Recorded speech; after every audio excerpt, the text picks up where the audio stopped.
Magandang umaga muli sa bawat isa sa atin. Tuloy ko yung subject about faith dahil sa hindi ako makaalis sa subject na ito dahil nababatid ko sa mga maraming kapatiran natin at sa mga maraming believers na hindi kasama sa ating organization ay hindi po talaga sila namumuhay by faith. Tulad ng sinabi ng Lord sa atin 4 times, the just shall live by faith. Ang marami, akala nila na namumuhay sila by faith, pero wala sila doon sa real faith. Nandoon lang sila sa tinatawag na hope. Kasi faith is not hope. If you are hoping na maganda ang mangyayari sa buhay mo, hindi yan faith. At sa mga iba na very positive naman sila, akala natin nasa faith sila. Pero hindi. Sila ay nagiging optimistic lang. No? At walang masama kung maging optimistic tayo na kung saan ang ina-expect mo lagi ay positive na mangyayari. Kahit anong gulo ng buhay mo, nag-expect ka pa rin ng magandang mangyayari, which is very positive ka. Ang tawag sa'yo optimistic. Ngayon, kapag ikaw ay very positive, pero yung source ng pagiging positive mo ay hindi sa promises ng God, hindi base sa mga salita ng Diyos, ay wala kang assurance. Kasi being optimistic is not equal to living by faith. Iba ang living by faith kasi pagka namuhay ka by faith, meron kang assurance. Hindi basta't natitiyak mo, nasisiguro mo na you're applying faith according to the Word of God, ay meron kang magandang ending lagi. Okay? So, part of living by faith, para masigurado mo na ikaw ay nasa faith, not just being optimistic. Kapag ikaw ay nasa faith, you can visualize the outcome. If you cannot visualize the outcome, you are just hoping. And hope has no assurance. It's like a dream. Parang dream lang yan. No? Pag ikaw ay nananaginip, yung panaginip mo, nararamdaman mo sa senses mo na parang totoo. Kung ikaw ay nananaginip na kumakain ka ng ice cream, natitikman mo mismo yung lasa ng ice cream at ini-enjoy mo habang nananaginip ka. Kung ikaw ay napunta sa lugar na malamig, nararamdaman ng iyong feeling na talagang malamig. So, napiperceive mo sa senses pero walang reality. Pag ikaw ay nagising, wala na. Ganyan ang hope. Ang faith, iba. Kasi ang faith, hindi siya natitinag sa senses. Kahit anong sinasabi ng senses, nakatanim pa rin sa kanya or matatag pa rin siya doon sa kung ano yung promises ng God. At yun pa rin ang kanyang pinaninindigan. So, if you say that you are believing, but you cannot visualize its outcome, you are not living by faith. You are just hoping. Or you are just being optimistic. Wala kang assurance doon. Kaya nga maraming optimistic pero yung kanilang buhay nauuwi sa pagkatalo. Maraming umaasa, hoping, hope nga eh. Pag ikaw ay may hope, mayroon kang umaasa ka. Okay?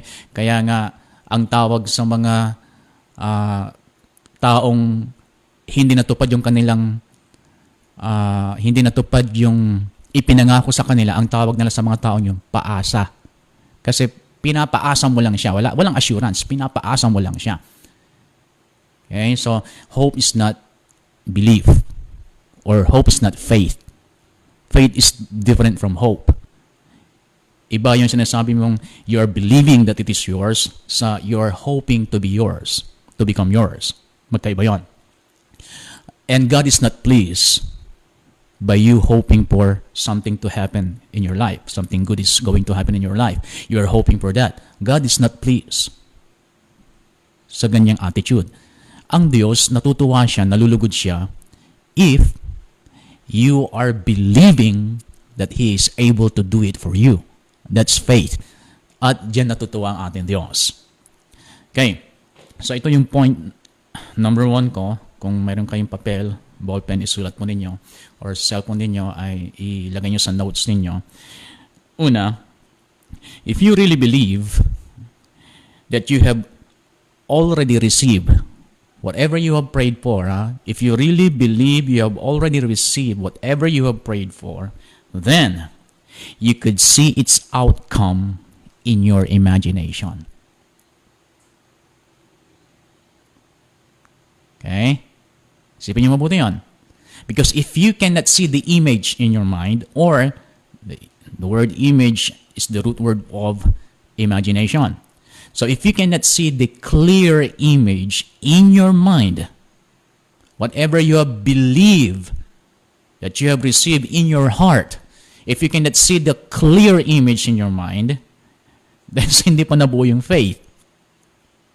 So you need to feed your faith para magkaroon ng clear image. Kasi kung faith talaga yan, mayroon siyang clear image. Mayroon siyang clear picture. Pag hindi mo ma-picture ng malinaw sa isip mo, it's because you are not in faith yet. You're trying pa lang. You're trying. Sinusubukan mo lang. Or, you are imitating. Ginagaya mo lang yung prayer ng mga namumuhay by faith. Kaya wala kang makitang image na clear kasi gumagaya ka lang to live by faith.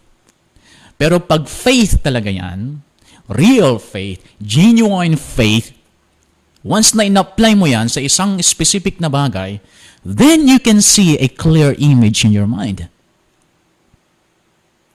If you cannot see it, that's not faith and you have no assurance to get it. So you need to feed your faith para magkaroon ng tamang image or clear image. Ngayon, paano mo pakakainin ng faith mo? By meditation in the Word of God and by listening to the preachers teaching an anointed word about faith. O ngayon, natitiyak nyo na ba kung kayo ay nasa faith or gumagaya ka lang? Or sinusubukan mo lang? Madidisappoint kayo pag sinusubukan nyo lang. Madidisappoint kayo kapag gumagaya lang kayo. You need to make it sure that you are living by faith. Corinthians nga, sabi ni Paul, you need to examine yourself if you are in faith. So one of the ways to examine kung talagang ikaw ay nasa faith is the vision or the imagination. You can see the outcome. You can visualize the outcome. For example, God's word about healing. If you release your faith, real faith, sa healing, which is true, it's in the word of God that you are healed already. So if you will release your faith for that specific thing, which is healing, then after you release your faith, or even before you release your faith, nakita mo na that you are already healed. Nakita mo na ang sarili mo na siya ay wala ng sakit. Nakita mo na ang sarili mo na umaakto na siyang walang sakit. You can see it if you are really in faith. If you are not in faith, you cannot see yourself healed. Kaya ang marami niloloko lang yung sarili nila eh. Hala nila they are believing God that they are already healed, but actually they are just hoping. Kaya pag pinray over mo siya, I hope so. Kumusta na? Pag kinumusta mo siya sa chat, sa text, kumusta na Brad? Kumusta na sis? Magaling ka na ba? I hope so. Ay, ganun talagang response nila kasi wala silang makitang clear image that they are already healed. At ang reason kung bakit wala silang makitang clear image, dahil wala pa sila sa faith. At ang rason kung bakit wala pa sila sa faith, kasi iba ang minimeditate at iba ang pinapakinggan. Iba ang pinapanood. Kasi kung tama ang pinapakinggan mo, tama ang pinapanood mo, tama ang pinagbubulay-bulayan mo, magre-result ito sa genuine faith. At yung faith na ito, magbibigay sa iyo ng clear image na kung saan mo man ginamit ang faith mo, you can visualize yourself sa outcome ng prayer na yon. Kaya dito sa First Peter chapter 1. First Peter chapter 1 verse 8 at verse 9. This is talking about salvation, but it is also applicable for healing and for financial prosperity or whatever you need. It's the same principle. Yung faith na gagamitin mo sa salvation, it's the same faith na gagamitin mo sa prosperity. Kaya lang lumago yung faith mo sa salvation mo kasi nanood ka, nakinig ka, at nagbulay-bulay ka ng salita ng Diyos tungkol sa salvation mo. The same principle, pag ikaw ay nanood, nakinig, nagbulay-bulay ng salita ng Diyos tungkol sa prosperity, lalago din yung faith mo about prosperity. Kung wala kang faith that you are prosperous already, then doon mo makikita yung mga bagay na pinag-i-spend timean mo. Mali pala. Kasi kung tama, yung pinagugulang mo ng panahon mo, then may faith ka for prosperity. Kung wala kang faith about your healing, o hindi mo kasi ginugugol ang panahon mo na makinig, manood at magbulay-bulay ng salita ng Diyos tungkol sa kagalingan mo. Okay, so this is talking about salvation. Ito ang sabi niya, 1 Peter chapter 1, verse 8, at gagamit ako ng amplified version. Ito ang sabi niya, though you have not seen Him, you love Him. Kalahin mo, sabi niya, kahit hindi nyo pa siya nakikita, minahal nyo na siya. It takes faith to love someone that you cannot see. Hindi kailangan ng faith sa isang taong nakikita mo. Pag ikaw nasa harap ko, hindi ko sinasabing, I believe that you're a person. I know that you're a person. Why? Kasi na-perceive na ng aking senses. Pag hindi kita na-perceive sa aking senses, pero sinasabi mo, you exist, then it takes faith to believe that you exist. Pero once na nakita kita, hindi ko na kailangan ng faith because I know that you exist. Hindi mo na kailangan sabihin, I believe sa mga nakikita mo na, I believe sa mga nararamdaman mo na, I believe sa mga naaamoy mo na, natitikman mo na. It doesn't take faith to believe. Hindi mo na kailangan ng faith sa mga ganon because you know it already. For example, sinong magsasabi sa inyo o sinong masasabi sa inyo, nakita yung kamay ninyo, do you believe that you have a hand? Kitang-kita mo na. Do you believe that you have a hand? Kitang-kita mo na eh. You don't believe that you have a hand. You know that you have a hand. Kaya nga ang faith, ito ay ginagamit lang sa mga hindi perceivable sa senses. Ginagamit ng faith sa hindi nakikita. Kaya nga kailangan ng faith to connect with God. Dahil hindi natin siya nakikita. And once we come to Him in faith, Hebrews 11:6, sabi niya, without faith, it is impossible to please Him. When we come to Him in faith, He is pleased. Tuwang-tuwa siya sa atin, nalulugod siya sa atin. Very proud siya sa atin at meron siyang anak na ganon. Hindi siya natutuwa sa faith na pinakita ni Tomas nang siya ay muling nabuhay. Sabi niya, hanggat hindi nakikita ng aking mga mata, hanggat hindi na ilalagay ng aking daliri, o hindi ko na ilalagay ang aking daliri sa kanyang sugat sa tagiliran, hanggat hindi ko na-perceive sa aking senses, hindi ako maniniwala, sabi ni Tomas. Hindi nalugod ng Diyos doon. Ang sabi ng Panginoon sa kanya, mapalad yung mga hindi nakakita sa akin. Mapalad yung mga hindi nakaramdam sa akin, pero naniwala sila sa akin. Sila yung mas pinagpala. At yung, sabi niya, yung word na ginamit doon sa English ay blessed, which means empowered to prosper or empowered to succeed.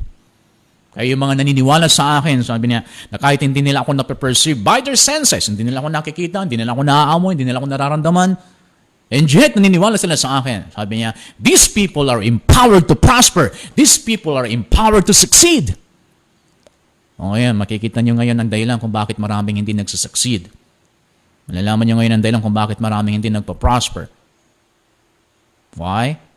Because they are just being optimistic. They're not walking by faith. Well, anyway, mas maganda ang maging optimistic kaysa pessimistic. Sa pag pessimistic kasi, you are expecting the worst outcome. Negative ka lagi. Mas maganda na yung maging optimistic minsan. Pero go to the higher level, which is walking by faith. Okay. Sabi niya dito, though you have not seen Him, you love Him.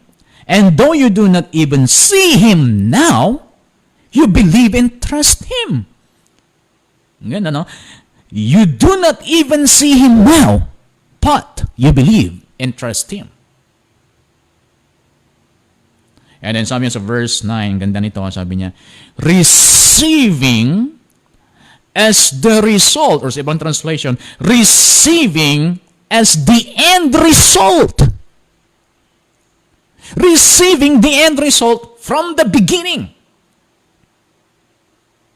For example, itong start, dito ka nag-pray. Yung answer nandito sa dulo. Yung answer nandito sa dulo, tinatanggap mo na yan sa una pa lang. Receiving the end result. And that is faith. Receiving the end result. Isa pang ginamit niya dito sa Amplified. Receiving the consummation of your faith. Ibig sabihin, yung katuparan. Tinatanggap mo na yung katuparan sa umpisa pa lang.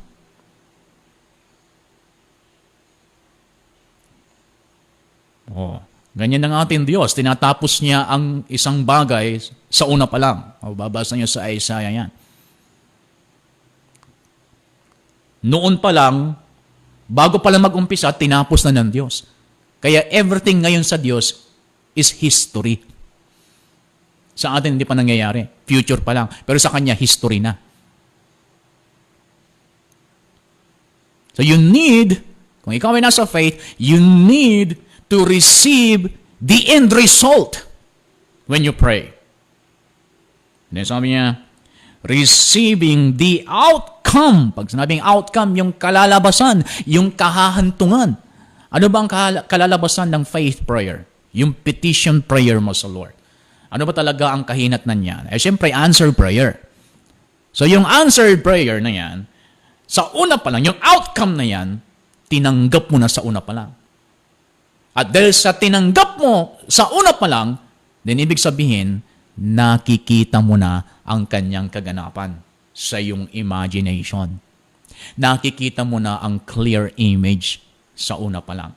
Kapag hindi mo nakita ang clear image, then wala kang makukuha. Wala kang makakamtan. At kung gusto mong magkaroon ng clear image, then mayroong presyo yan. Ang presyo niyan, Hebrews 11:6, diligently seek Him. Part of diligently seeking Him is meditation in the Word of God. Joshua 1:8, day and night. Yan ang sinabi ng God kay Joshua. Gusto mo mag-succeed, Joshua? Then this is the secret. Day and night, you should meditate my Word.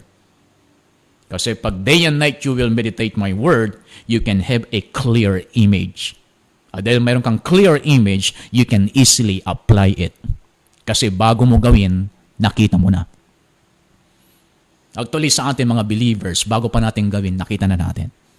Kapag ikaw ay gumawa na hindi mo pa nakita, then that's blind faith. hindi yan totoo. Kasi ang tunay na faith may mata, hindi siya bulag. Kaya pag sinabi mong bahala na, that's not faith. Ang kailangan mo is to spend time in the Word of God para magkaroon ka ng clear image. Huwag mong ipilit. Don't try hard to live by faith. Kasi hindi mangyayari yan. It's easy to live by faith after you spend time in the Word of God and you spend time knowing God. Because faith is the product of your revelation knowledge of God from His Word. Pag wala yan, you cannot walk by faith. So sabihin ko sa inyo, you are not walking by faith if you are just being positive without spending time in the Word of God to meditate His promises and spending time with God, knowing Him kung sino siya talaga sa ating buhay. Kung wala yan, hindi ka makapag-walk by faith. Okay, second point, Sulat nyo kung gusto nyo. Or sulat nyo para hindi nyo makalimutan. Dahil actually, nakasalalay dito ang salvation mo, nakasalalay dito yung healing mo, nakasalalay dito ang prosperity mo, nakasalalay dito ang success ng buhay mo, at nakasalalay dito ang iyong daily victory. Yan ay kung gusto mo. Kung ayaw mo, edi magbasa ka na lang ng ibang babasahin. Kung ayaw mo talaga ng success sa buhay mo, edi mag-TikTok ka na lang, mag-YouTube ka na lang, mag-Facebook ka na lang, kung yan ang gusto mo. Ang aking tinuturo dito ay para lang sa mga gusto magtagumpay. Kaya kung gusto nyo magtagumpay, then marami kayong dapat i-eliminate sa buhay ninyo. And you need to comply with the Word of God para lalabas kang matagumpay. Hindi nagtatagumpay ang mga tamad. Sabihin ko sa inyo, ang tagumpay ay hindi yan dumarating ng automatic at lalong hindi yan darating sa mga tamad. Tamad mag-pray, tamad magbasa ng Bible, pero ang sipag sa YouTube, ang sipag sa Facebook, sabihin ko sa inyo, nagsasayang kayo ng panahon. Ito, prangkahan na lang to, no?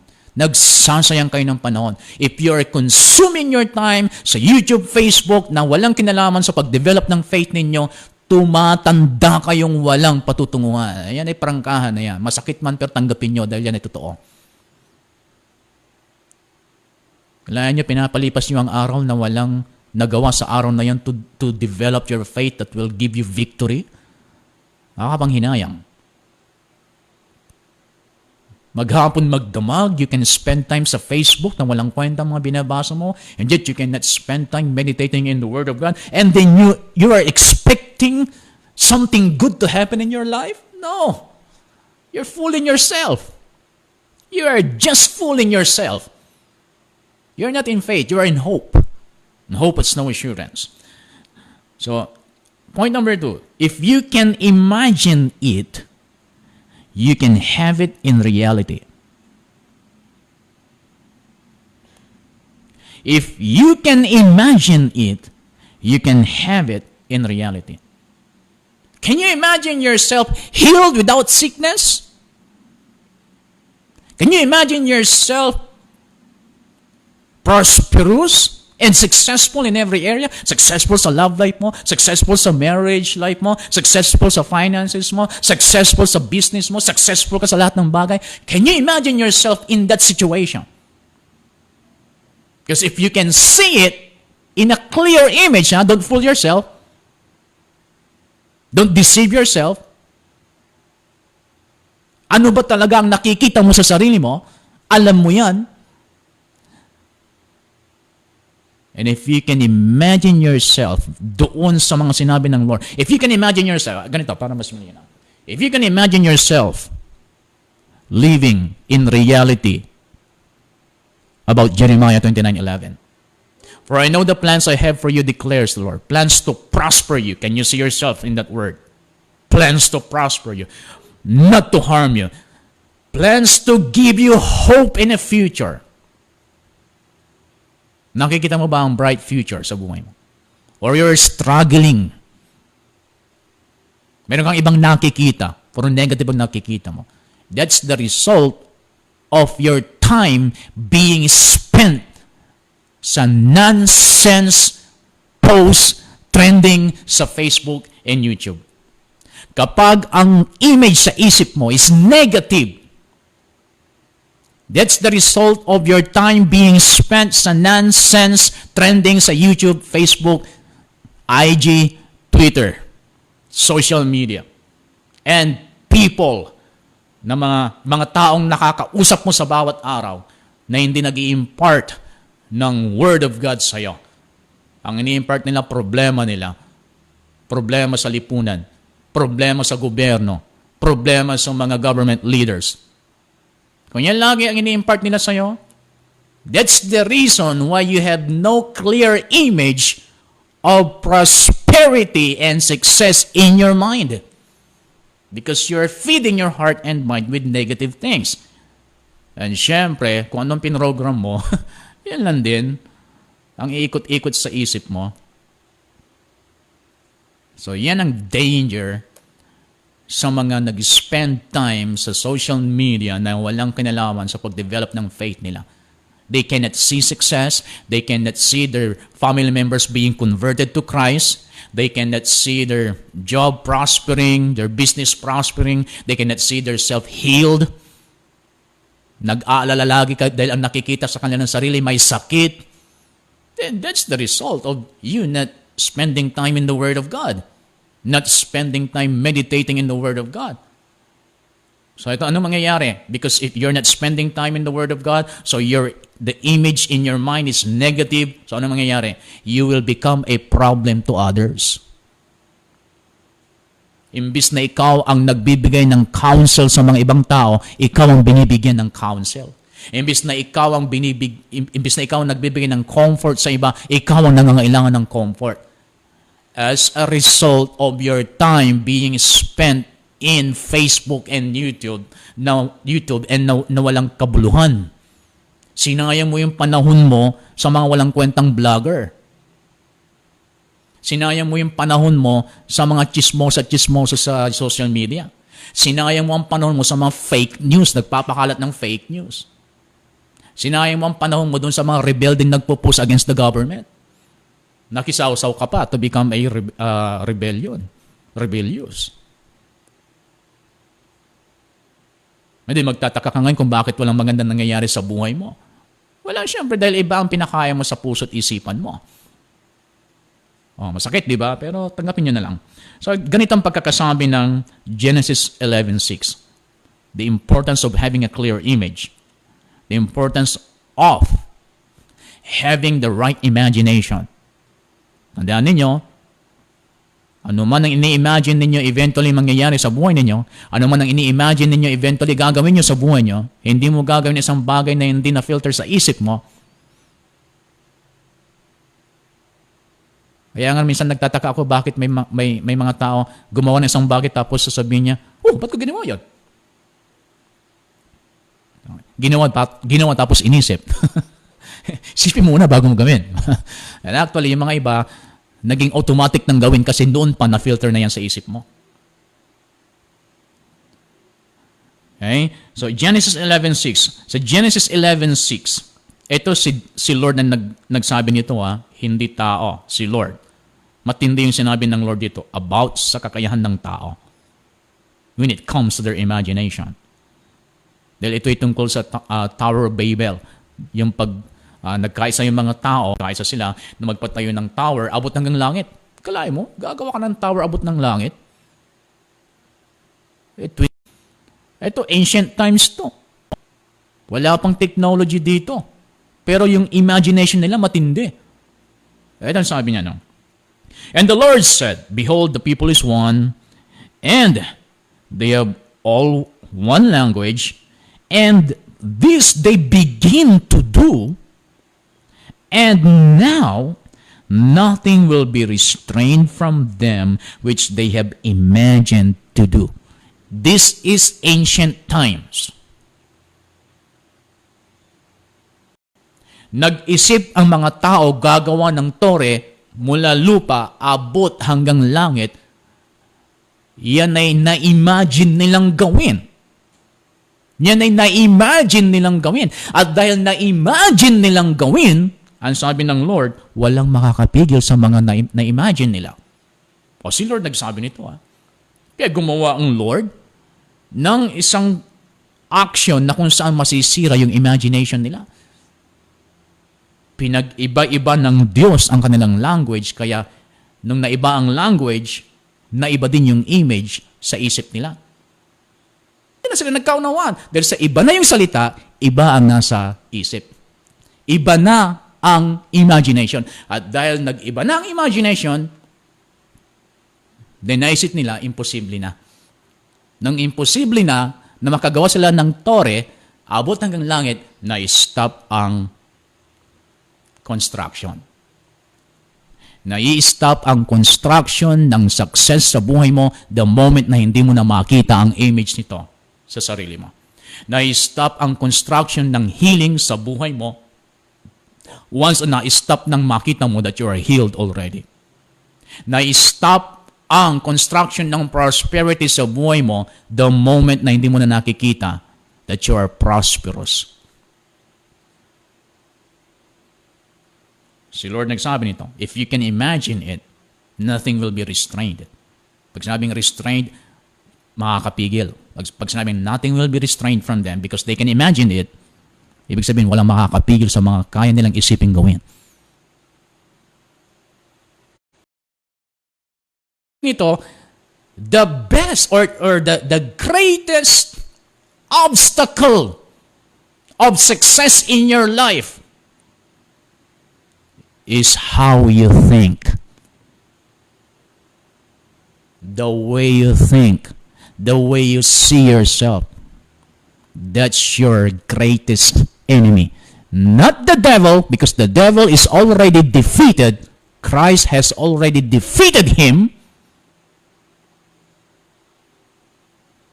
Kung meron mang nagagawang Satanas sa buhay ng isang tao, it's because binigyan siya ng tao ng lugar or pagkakataon na gawin yon sa kanyang sarili. Paano natin nabibigyan ng lugar ang Satanas? When we rely on our senses, when we rely on what we see, what we feel, and what we hear. Because what we see, what we hear, what we feel,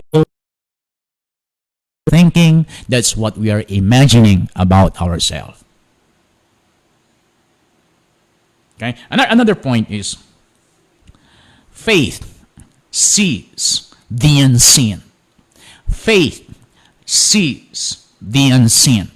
Nakikita ng faith yung hindi nakikita ng physical eyes natin. Kaya ito ang sabi ng 2 Corinthians 4:18. Tingnan ko sa New King James Version. 2 Corinthians 4:18. Napakagandang verse ito. Actually sa akin, pag ginagamit ko yung faith sa isang specific na bagay, ay lagi akong pupunta sa 2 Corinthians chapter 4. Verse 18. Lalo pag ako kasi atakihin ng Satanas yung isip mo ng doubt, ng worry, ng fear, ng unbelief. Kaya kailangan ng counter attack sa mga attack na yon. Ang best counter attack is the Word of God. And one of them is 2 Corinthians 4:18. Pag nawawala yung aking doubt. Nawawala na lahat.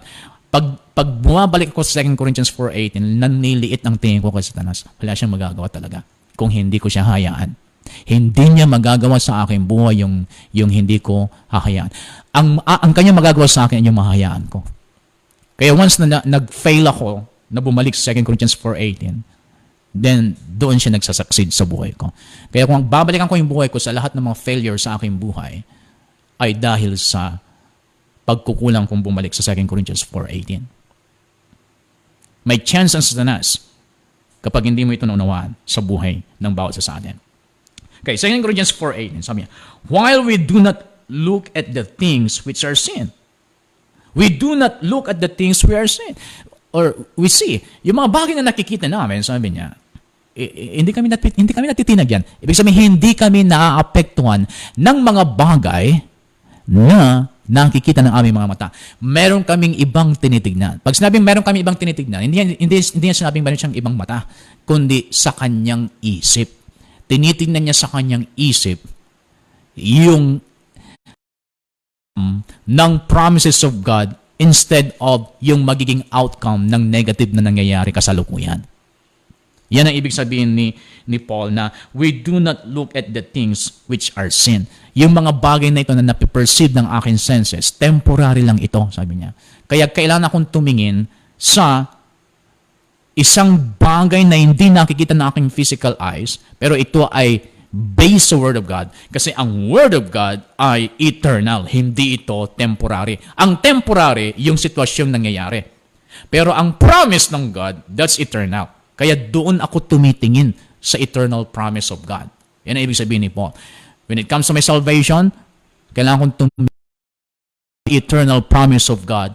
For God so loved the world that He gave His only begotten Son, that whosoever believes in Him shall not perish. Tumitingin ako doon sa eternal promise of God, that I will not perish concerning my salvation. Then same way sa healing, kailangan akong tumingin sa 1 Peter 2:24 instead of sa akin nararamdaman na may sakit ako. Titingin ako doon sa eternal promise of God that by His stripes, I am healed. Titingin ako doon sa promise ng God sa Jeremiah 29:11 instead of yung wallet mong walang laman ngayon. Doon ako sa eternal promise of God that I am prosperous. Hindi ako titingin sa kasalukuyan nangyayari sa akin. Ibig sabihin, hindi ako malulungkot wala akong pera ngayon. Magsasaya ako kasi yung promise ng God is eternal. And eventually, yung promise ng God, idodominate niya yung kasalukuyan nangyayari. Because yung nangyayari is only temporary. Kaya lahat na nakikita mong negative ngayon sa buhay mo, that's all temporary. Mayroong eternal na pwedeng mag-overcome sa kasalukuyang nangyayari sa buhay mo.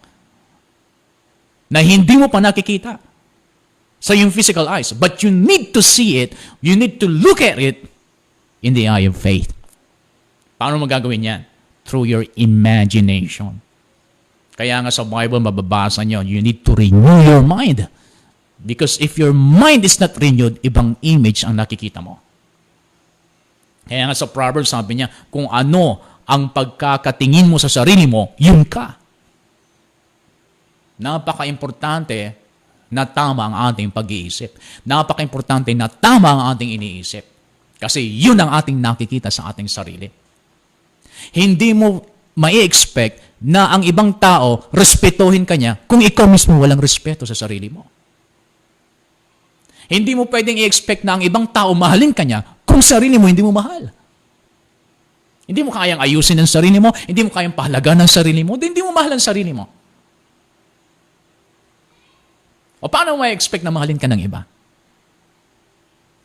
Mahalin mo ang sarili mo, pahalagaan mo ang sarili mo, respetuhin mo ang sarili mo, alagaan mo ang sarili mo, palakasin mo ang sarili mo. Yan ay pagpapakita na mahal mo ang sarili mo. And then may expect mo na may taong gagawa yan sa'yo. Gawin mo muna sa sarili mo yung ina-expect mong nagagawin ng ibang tao sa'yo.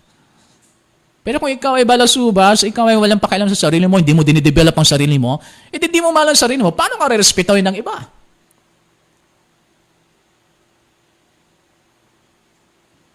O, kung ano-ano mga pinapakain mo sa utak mo, kung ano-ano mga pinapanood mo, binabasa mo, kung saan mo in-spend ang kung ano-ano mga kinakain mo, kung ano-ano mga ginagawa sa buhay mo, hindi mo mahal ang sarili mong yan. Tapos i-expect mo na mamahalin ka ng iba. Kung ano ang iyong ginagawa sa sarili, kasi yan ang tingin mo sa sarili mo. Hindi mo pinapalaga ng sarili mo kasi ang tingin mo sa sarili mo, hindi ka mahalaga. O, napakalaga na maging tama tayong mag-isip. Malaking problema ito sa buhay ng isang tao kung hindi tama ang kanyang iniisip sa kanyang sarili. At kung hindi tama ang kanyang iniisip na mangyayari sa kanyang buhay. At ang salita lang ng Diyos ang siyang may kapangyarihan baguhin ang ating pag-iisip. Ang salita lang ng Diyos ang siyang may kakayahan na i-restore ang ating isip. He restoreth my soul, sabi ni David. And you need to renew your mind, sabi ni Paul sa Romans chapter 12. At sa Ephesians, be renewed in the spirit of your mind. Only the Word of God has the power to change your mind. The way you think. Only the Word of God. Okay? So, if you can see the outcome, if you can see the unseen or the outcome, then you can have it. Surely you can have it. May mga iba sa inyo naririnig ko. Nung may nangyaring maganda sa buhay ninyo, narinig ko ito sa mga estudyante, sabi nila, nakita ko na to. Marami sa inyo makakapagsabi niyan. Nung nangyari sa buhay nyo, sinabi nyo, parang nakita ko na ito. Ganyan talaga. Kailangan mo munang makita. Ngayon, hindi nare-realize sa mga negative na nangyayari sa buhay ninyo. Actually, nakita nyo na noon pa yan eh. Gusto mo nang ipakita sa inyo ang image bago magawa ni Satanas. Kaya maraming kailangang i-delete na image niya. Actually, maraming break-up sa relationship kasi yun ang nakikita nila lagi. At dahil yun ang nakikita nila lagi, kahit walang problema sa kanilang relationship, kumukonsulta yan. Paano pag nag-break kami?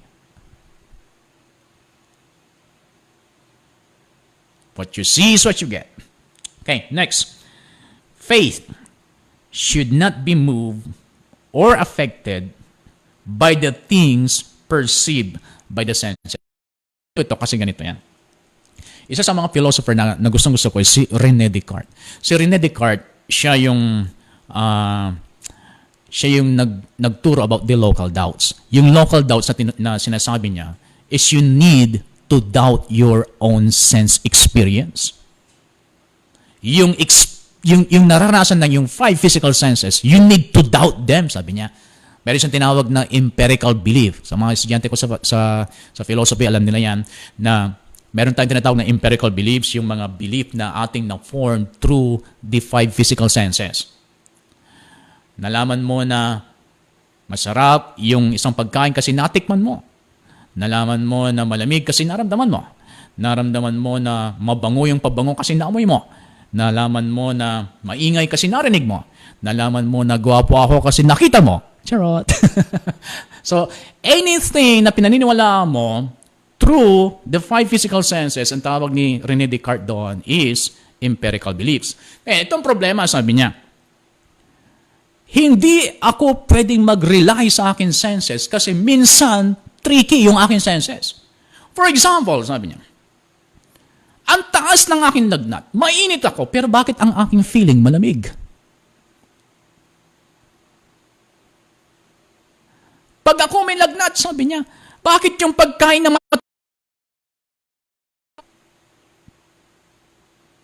See? So, hindi ka pwedeng mag-rely sa yung 5 physical senses. Hindi porkit pakiramdam mo ngayon ay may sakit ka, hindi ibig sabihin na hindi natotoo ang 1 Peter 2:24 that by the stripes of Jesus you are healed. Minsan, may nakita ka sa malayo, akala mo tao, nung nilapitan mo, kambing pala. So, dinideceive tayo minsan ng ating 5 physical senses, and that's why we do not need to rely on our senses, kasi pag nag-rely tayo sa ating senses, nanakawin nito ang ating success. We need to rely in the eternal promise of God that heaven and earth will pass away. His words will never pass away. Don't rely on your senses. Don't rely on your 5 physical senses. Always rely on the Word of God. Okay?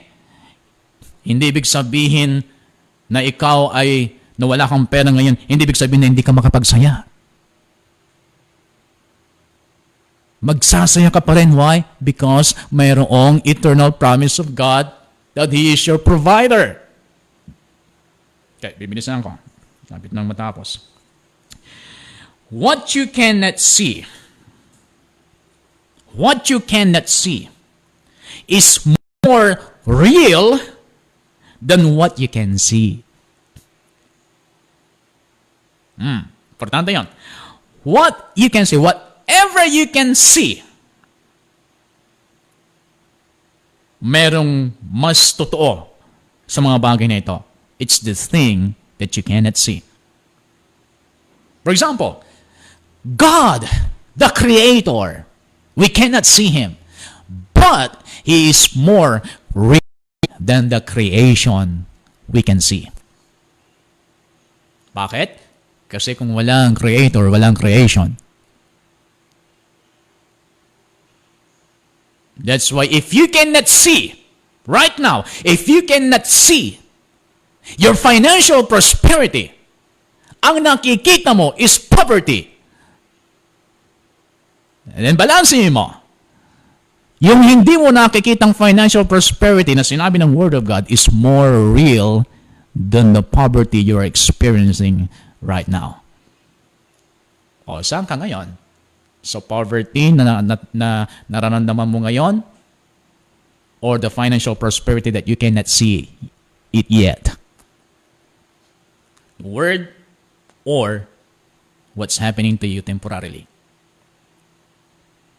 Okay? What you cannot see is more real than what you can see. That is why, just because you cannot see it, it doesn't mean that it is not real. Kung ang isang bagay na hindi mo nakikita ay mas totoo kaysa nakikita mo, ibig sabihin, porket hindi mo nakikita, hindi ibig sabihin na hindi totoo. Dahil nakikita mo man o hindi, kung ito ay sinabi ng Word of God, then totoo ito sa totoong nangyayari sa buhay mo ngayon. Yan. Nangyari, hindi natin babasahin, hindi ko nabubuksan, mabubus tayo ng oras. I-summarize ko na lang. Si Gehazi, the servant of Elisha, dumating yung time na nainis na yung mga Syrian government or kingdom kasi sa tuwing paplano sila na atakihin ng Israelites, naa-ambush sila kasi nalalaman kaagad ng Israelites yung plano ng Syrian. So galit yung hari. Sabi niya, may traitor sa atin. Pero sabi ng isang soldier, wala pong traitor sa atin. Merong silang propeta sa Israel. Si Elisha. Lahat ng plano natin, sinasabi ng Diyos sa kanya, kaya nalaman ng mga Israelites ang ating plano. So sabi ng hari, galit yung hari. Teka, saan ba yan? Dahil sinabi niya sa Dodan, mayroong doon, nasa isang valley. And then sabi ng hari, okay, prepare niyo ang sundalo at lusubin natin si Elisha. So, pinili nila yung pinakamalakas, pinakamagaling, pinakamatapang, pinaka-strategic na sundalo ang siyang lulusob kay Elisha. And then umaga, si Gehazi, mag-iigib na siya ng kanilang tubig. Then nakita niya, lahat ng direksyon parating ang mga sundalo. And then siya natakot, kinising niya si Elisha. Elisha, Panginoon ko, sabi niya, gumising ka. Kasi delikado tayo. Bakit delikado tayo? Halika, tingnan mo kung anong paparating dyan sa labas. Nakita niya, lulusumin na sila. And then sabi ni Elisha, huwag kang magtakot. Huwag kang mag-alala, Gehazi. Kasi mas marami yung nakapalibot sa atin kaysa sa mga lumulusob sa atin. Ay hindi ito maunawaan ni Gehazi.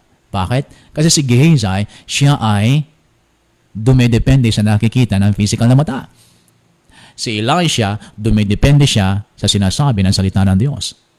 At kahit hindi niya nakita na may mga angel sa kanyang kapaligiran, hindi siya natitinag doon. Yung pangako pa rin ng Diyos ang kanyang pinanindigan na ang mga taong may takot sa Diyos, pinapalibutan ng mga anghel ng Diyos.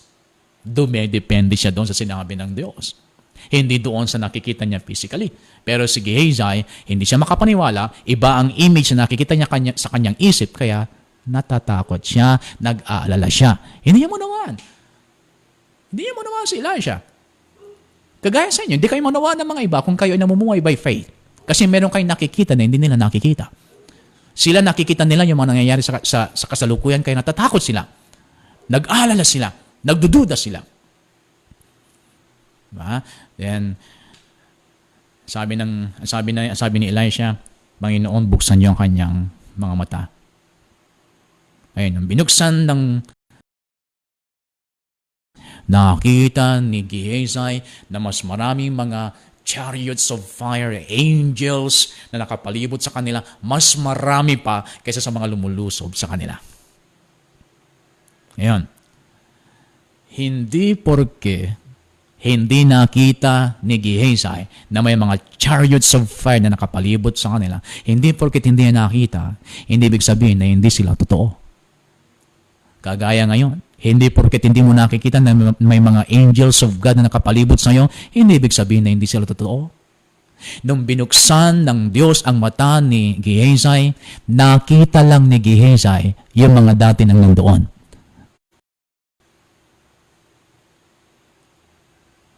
Okay? So, itong ibig sabihin niya sa ating pagtatapos.